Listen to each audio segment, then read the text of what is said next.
বনের ভিতর শ্মশানের বাড়ি। অনেক বছর আগে এক অন্ধকার বনের মাঝে দাঁড়িয়েছিল পুরনো বাড়ি। গ্রামবাসীরা বলতো ওটা আসলে বাড়ি নয়, ওটা হলো মৃত্যুদের আস্থানা।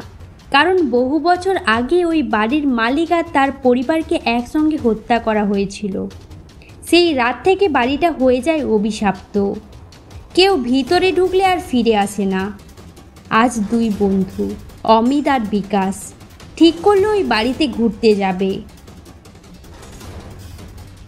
অমিত, আমরা কি সত্যিই যাব ওই বাড়ির কাছে?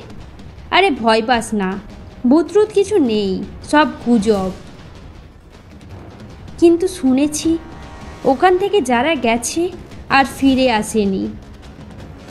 অন্ধকার বনের ভিতর দিয়ে চলে গেল দুই বন্ধু। বাতাস হঠাৎ ভারী হয়ে উঠল, যেন অদৃশ্য কেউ ওদেরকে লক্ষ্য করছে। কে কে শব্দ করছে?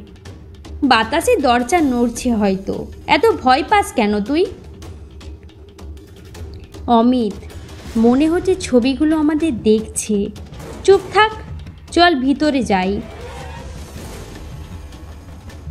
তোমরা কেন এলে?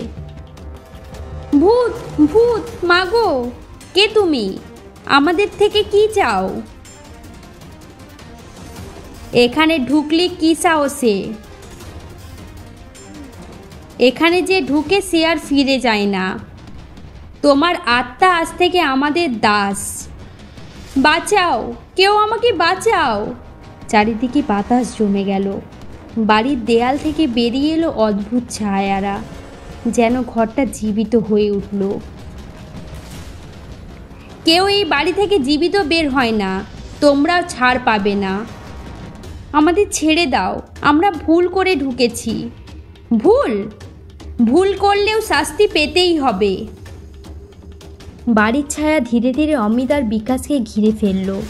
তাদের শরীর থেকে যেন আলো বেরোতে থাকলো, যেন আত্মাটাকে টেনে নেওয়া হচ্ছে। চাঁদের আলোয় শুধু ভেসে রইল আত্মচিৎকার। সকালে গ্রামের মানুষ বনে গিয়ে খুঁজল, কিন্তু অমিত আর বিকাশকে কোনোভাবেই খুঁজে পেল না। কেউ বলল ভূত হয়ে গেছে, আবার কেউ বলল তাদের আত্মা এখনো আটকে আছে ওই শ্মশান বাড়ির ভেতর। আজও রাত নামলে শোনা যায় ওই বাড়ির ভয়ঙ্কর চিৎকার। এইভাবে আমাদের গল্পটি সমাপ্ত হলো।